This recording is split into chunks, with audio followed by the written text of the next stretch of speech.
हाय दोस्तों, स्वागत है आपका मेरे चैनल 5 स्टडी लोक में। चलिए आज हम मुगल वंश के बारे में 20 ऐसे इंपॉर्टेंट क्वेश्चन देखेंगे जो बहुत बार एग्जाम में पूछे जाते हैं। तो पहला प्रश्न है, मुगल वंश का संस्थापक कौन था? तो इसका राइट आंसर है बाबर। बाबर मुगल वंश का पहला संस्थापक था। इसका पूरा नाम जहीरुद्दीन मोहम्मद बाबर है। तो ये प्रश्न बहुत इंपॉर्टेंट है, बेसिक है, आपको याद रखना है। ओके, नेक्स्ट क्वेश्चन देखते हैं। पानीपत का प्रथम युद्ध कब हुआ? तो इसका राइट आंसर ए है 1526 में। 1526 में पानीपत का प्रथम युद्ध हुआ। यह युद्ध जो है बाबर और इब्राहिम लोदी के बीच में हुआ था। उस वक्त दिल्ली का बादशाह जो है वो इब्राहिम लोदी था। तो ये भी याद रखना है आपको। इन दोनों के बीच में युद्ध हुआ। इस युद्ध में बाबर की जीत हुई और तभी से भारत में मुगल वंश की स्थापना हुई। तो ये तो बहुत ही ज़्यादा इम्पोर्टेंट प्रश्न है, आपको याद रखना है। ओके, थर्ड प्रश्न है, दिल्ली की जामा मस्जिद किसने बनाई? तो देखिए, अभी किसने बनाई होगी? तो इसका राइट आंसर है शाहजहां। शाहजहां ने दिल्ली की जामा मस्जिद बनाई है। ये हमारे इंडिया की बहुत बड़ी मस्जिद है। ठीक है, 1650 में इसका निर्माण शुरू हुआ। लगभग 6 साल लगे थे इस मस्जिद को बनने में। ओके, और 10 लाख से भी ज़्यादा खर्चा आया था। तो ये भी आपको याद रखना है।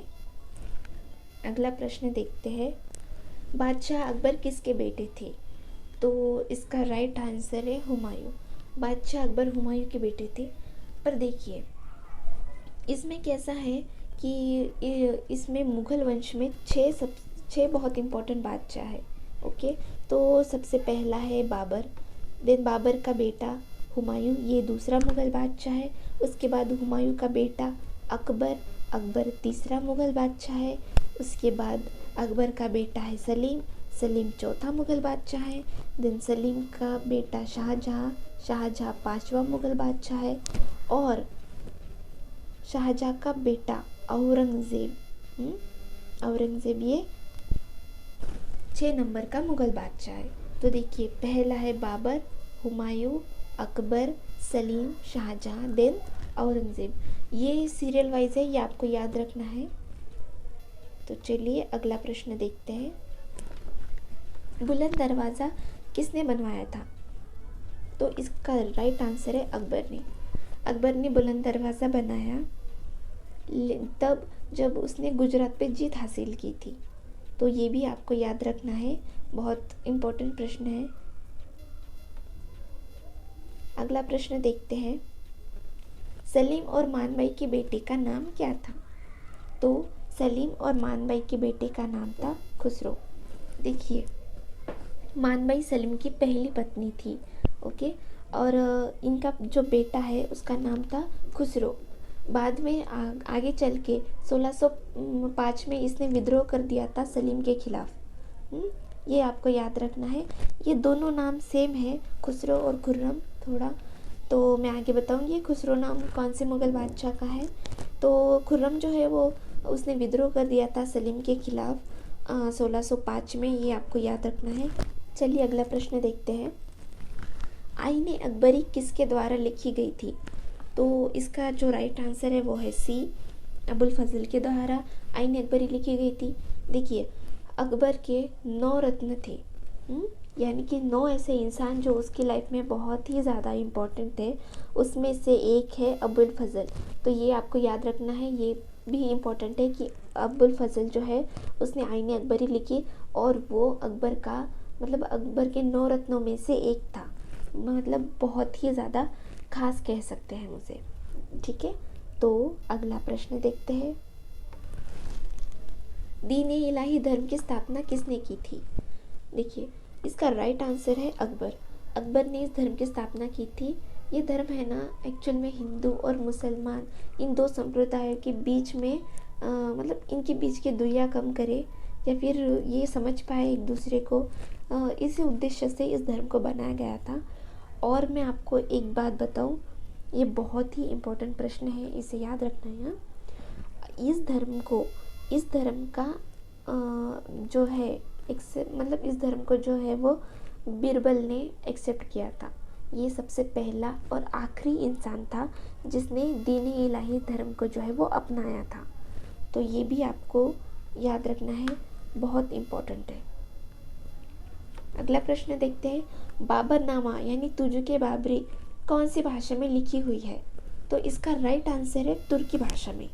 देखिए, बाबर जो है, बाबर के जो भी मतलब रिलेटिव्स थे या जो जिस वंश से वो था, वहाँ तुर्की और फारसी ये दोनों लैंग्वेज का ही संबंध आता है। तो इसे जो है वो तुर्की लैंग्वेज में लिखा गया था बाबरनामा। और देखिए, ये खुद बाबर ने लिखी थी, ये बाबर की अपनी आत्मकथा है, आत्मजीवनी जिसे कहते हैं। तो ये राइट आंसर है। तो चलिए अगला प्रश्न देखते हैं, तख्त-ए-ताऊत यानी कि मयूर सिंहासन किस मुग़ल बादशाह ने बनवाया था? तो इसका जो राइट आंसर है वो है शाहजहाँ। शाहजहाँ ने इसे बनाया था।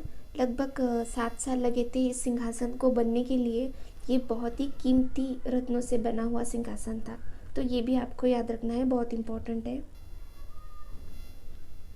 अगला प्रश्न देखते हैं, किसने भगवद गीता का फारसी भाषा में अनुवाद किया? देखिए, अब इसका जो राइट आंसर है वो है दारा शिकोह। दारा शिकोह ने जो है वो भगवद गीता का फारसी भाषा में अनुवाद किया था। अभी दारा शिकोह जो है ना वो शाहजहाँ का बेटा था। तो ये कोई मुग़ल बादशाह नहीं बना आगे चल के।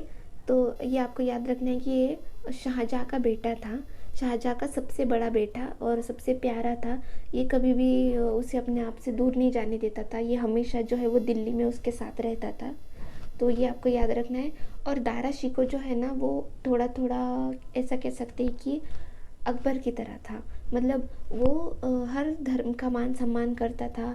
देन उससे बहुत रुचि थी इन सब चीज़ों में। वो हिंदू धर्म की भी जो माइथोलॉजीज़ की जो बुक्स है उसे पढ़ता था। वो मुस्लिम धर्म की भी जो किताबें थी उन सबको भी पढ़ता था।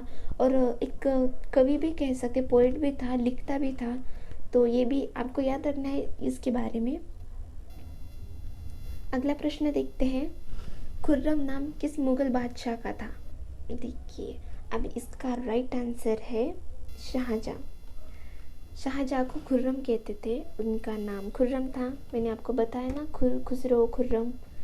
तो खुसरो जो है वो सलीम और मानबाई का बेटा था। ये आपको याद रखना है, नाम की वजह से कन्फ्यूजन हो सकता है। तो और खुर्रम जो है वो सलीम का बेटा है, यानी कि शाहजहाँ। सलीम और गोसावी, उनकी माँ का नाम जो है वो गोसावी है।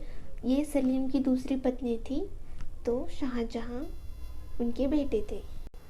चलिए अगला प्रश्न देखते हैं, जिंदा पीर किसे कहा जाता था? तो इसका राइट आंसर है औरंगज़ेब को।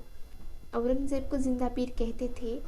देखिए, वो इसलिए क्योंकि बचपन से ही औरंगज़ेब की जो मतलब उसने जो पढ़ाई की है उसमें उसका सबसे ज़्यादा फेवरेट सब्जेक्ट धर्म ही होता था। मतलब कि कुरान, इसे ही वो बचपन से ही इसे पढ़ता था। और वो था भी उसी तरह का। वो ज़्यादा बादशाहों की तरह हेवी कपड़े नहीं पहनता था, एकदम नॉर्मल से इंसान की तरह रहता था। और ये भी कहा जाता है कि औरंगज़ेब जो है वो पूरी की पूरी कुरान अपने हाथों से लिखता था। ये भी बहुत इम्पोर्टेंट है। तो आपको याद रखना है कि जिंदा पीर जो है वो औरंगज़ेब को कहा जाता है। अगला प्रश्न देखते हैं, सिखों के 5वें गुरु अर्जुन देव की हत्या किसने की? अभी ये भी इम्पोर्टेंट है। यहाँ पे देखिए, सलीम जो है, सलीम ने 5वें गुरु अर्जुन देव की जो है वो हत्या की थी, सिखों के 5वें गुरु। अभी जैसे मैंने आपको पहले बताया पहले क्वेश्चंस में कि खुसरो जो है उसने विद्रोह कर दिया था सलीम के खिलाफ 1605 में। तो देखिए, ये उसके ही परिणाम है कि क्या हुआ था। अर्जुन देव ने जो है उसे मदद की थी, थोड़ी मदद की थी खुसरो को। और इसी बात से गुस्सा होकर या फिर इसी बात की वजह से जो है वो सलीम ने अर्जुन देव की जो है वो हत्या की थी। तो ये आपको याद रखना है। अगला प्रश्न है, औरंगज़ेब ने जजिया कर कब शुरू करवाया था? इसका राइट आंसर है 1679 में। औरंगज़ेब ने जो है उसे शुरू करवाया था। अकबर ने इसे बंद करवाया था, औरंगज़ेब ने फिर से 1679 में इसे शुरू करवाया था। तो ये भी आपको याद रखना है। चलिए अगला प्रश्न देखते हैं। मिनी ताजमहल यानी कि बीबी का मकबरा कहाँ स्थित है? अभी मैं पहले आपको बताऊँ इन दोनों में फ़र्क क्या है, ताजमहल और बीबी का मकबरा में क्या फ़र्क है। बीबी का मकबरा पूरा सेम टू सेम जो है वो ताजमहल की तरह दिखता है।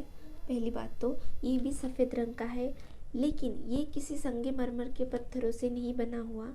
मतलब जिस तरह का जो चमक ताजमहल में है वो बीबी का मकबरा में नहीं है। इसे मिनी ताजमहल भी कहा जाता है। ये पूरी कॉपी है ताजमहल की। और देखिए ये किसने बनाई? ये है बनाई ये औरंगाबाद में बनी हुई है। औरंगज़ेब ने इसे बनाया था। ठीक है, औरंगज़ेब यानी कि शाहजहाँ का बेटा। शाहजहाँ ने जो है वो ताजमहल बनाया और औरंगज़ेब ने जो है बीबी का मकबरा बनाया। तो ये भी आपको याद रखना है कि ये जो मिनी ताजमहल है ये औरंगाबाद में है। ओके, अगला प्रश्न देखते हैं। मुगल बादशाह बहादुर शाह जफ़र की मृत्यु कब हुई थी? तो अब इसका राइट आंसर जो है वो है बी, 1862 में इनकी मृत्यु हुई थी। जब अंग्रेज़ हमारे इंडिया में आए थे उसके बाद बहुत साल बाद उन्होंने जो है वो बहादुर शाह जफ़र को दिल्ली से जाने के लिए कहा था। तो बाद में 1862 में इनकी डेथ हुई थी म्यांमार में। तो ये भी आपको याद रखना है। और ये आखिरी मुगल है, ये भी आपको याद रखना है। अगला प्रश्न देखते हैं। औरंगज़ेब की मृत्यु कब हुई थी? ये भी इम्पोर्टेंट है क्योंकि ये लास्ट हम बहुत बड़ा मुगल बादशाह इसे कह सकते हैं। तो इसकी मृत्यु कब हुई थी? इसकी मृत्यु हुई थी 1707 में। ठीक है, ये आपको याद रखना है।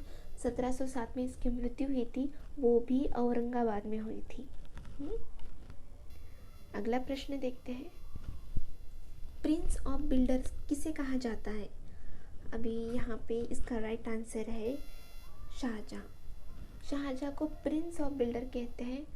अभी मैं आपको बताऊँ क्योंकि ये इसलिए कहते हैं, उसने ताजमहल बनवाया, उसने जामा मस्जिद बनवाई, उसने दिल्ली का लाल किला बनाया, उसने शीश महल बनाया, उसने बुरहानपुर में मुमताज़ हमाम बनाया, और भी बहुत सारी चीज़ें हैं जो उसने बनवाई है।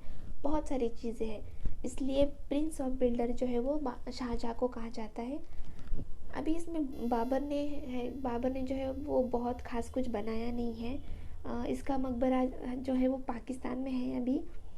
देन अकबर ने जो है बुलंद दरवाज़ा बनाया है, आगरा का लाल किला बनाया है। देन उसके बाद राजस्थान में भी उनके महल है। हुमायूं ने जो है हुमायूं तोम बनाई गई थी, देखिए जो दिल्ली में है हुमायूं के लिए। नेक्स्ट प्रश्न देखते हैं। दीन पनाह नामक भवन किसने बनवाया था? इसका राइट आंसर है हुमायूं ने इस भवन को बनवाया था। तो ये भी इम्पोर्टेंट है एक। चलिए आज के लिए इतना ही। मैं सिर्फ आपके लिए 20 क्वेश्चन ही लेके आई थी। अगर आपको और ज़्यादा जानना है मुग़लों के बारे में या तो आप मुझे बता सकते हैं, मैं और ज़्यादा बड़ी वीडियो इस पर बनाऊँगी। अभी के लिए इतना ही।